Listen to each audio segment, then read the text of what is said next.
మమ్మల్ని. మేము హైవేలు వేసాం, ఇది వేసాం, అది వేసాం. మా డబ్బులు మాకు ఇవ్వండి, మా రాష్ట్రానికి రావాల్సిన డబ్బులు ఇవ్వండి. మీ డబ్బులు ఎక్స్ట్రా ఇవ్వమాకండి. ఆ ఇచ్చేది ఏదో గుజరాత్కో మహారాష్ట్రకో ఉత్తరప్రదేశ్కి ఇచ్చుకోండి. మీరు అక్కడే ఇవ్వాల్సిన పని లేదు. మిమ్మల్ని ఎవరు చేర్చమన్నారు? ఎవరు ఓటుకు నోడు, ఒక ఓటు 2 ఓట్లు అని ఎవరు చెప్పమన్నారు మిమ్మల్ని? కాంగ్రెస్ వాళ్ళని.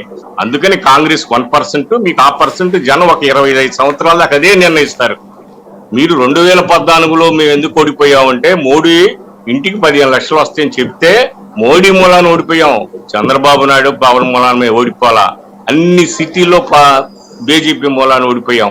మీకు లెక్క చెబుతా మేడం, మీకు లెక్క చెబుతా. మీకు ఇంకా మీకు ఎలక్షన్ స్ట్రాటజీ చెబుతా. ఒక్క అర్బన్ సీట్లో మేము గెలవాలా 2014లో.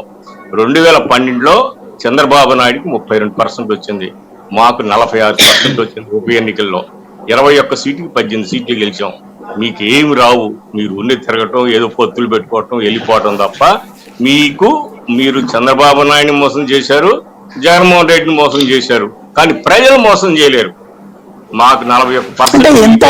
అంత దద్దమ్మల వాళ్ళు ఆ నాయకులు మోసపోతూ ఉంటారా? దద్దమ్మలు కాదు, వాళ్ళని కొట్టలేని తిట్టలేంగా. ఎందుకు? అది కాదు, మమతా బెనర్జీ మాట్లాడట్లేదా, లేకపోతే పినరాయి విజయన్ మాట్లాడట్లేదా? వాళ్ళకి లేనటువంటిది వీళ్ళకిద్దరు మరి ఎందుకు అక్కడ కూర్చుంటున్నారు? ఇప్పుడు అదే జగన్మోహన్ రెడ్డి ప్రభుత్వం దగ్గర నుంచి మాకు అన్ని అందుతున్నాయని చెప్తున్నాడు, కానీ రాలేదని ఏమన్నా చెప్పాడా కేంద్రం నుంచి? ఎవరు? జగన్మోహన్ రెడ్డి. ఇప్పుడు ఆయన 22 లెటర్లు ఇచ్చాడు. లెటర్లు ప్రతి ఒక్కరు ఇస్తారు. మమతా బెనర్జీ అయితే మీరు కూడా ఇవ్వచ్చు. ఏముంది లెటర్ ఇవ్వడానికి? ఏం కాదా? నాకు ఇవ్వలేదు అని జగన్మోహన్ రెడ్డి ఒకసారన్నా చెప్పాడా? మాకు విభజన హామీలో ఏమి ఇవ్వలేదని 10 సార్లు జగన్ చెప్తాడా అంటున్నా నేను అనేది. విభజన హామీలో ఇవ్వకపోతే విద్యా సంస్థలు రావు కదా. విభజన హామీలో ఇవ్వకపోతే కనుక అమరావతికి నిధులు రావు కదా. విభజన హామీలు ఇవ్వకపోతే పోలవరానికి 15,000 కోట్లు రావు కదా. విభజన హామీలకు సంబంధించి అది రొటీన్ నడుస్తూనే ఉంది. మనం చెప్పేసే కానీ అవ్వవు కదా. అంటే పోలవరం 20 సంవత్సరాలు కడతామని చెప్పారు. విభజన మీరు 1 ఏళ్ళు కడతారా? పోనీ మనం 3 ఏళ్లలో 5 ఏళ్లలో కట్టగలిగింది ఎంత కట్టాం? వాళ్ళు ఇచ్చిన డబ్బులన్నీ తీసుకుని కూడా మనం జాత కాలేదు. అప్పుడేం మాట్లాడతాం? మాకు డబ్బులు ఇవ్వాలా? అదే ఏంటది మీకు ఇచ్చేది? మీ జేబులోంచి తీసుకెళ్తున్నారే, మొత్తం వాళ్ళు కడుతున్నారు. ఇచ్చేయండి మరి. ఎవరు? మీరు ఇచ్చేయండి మరి.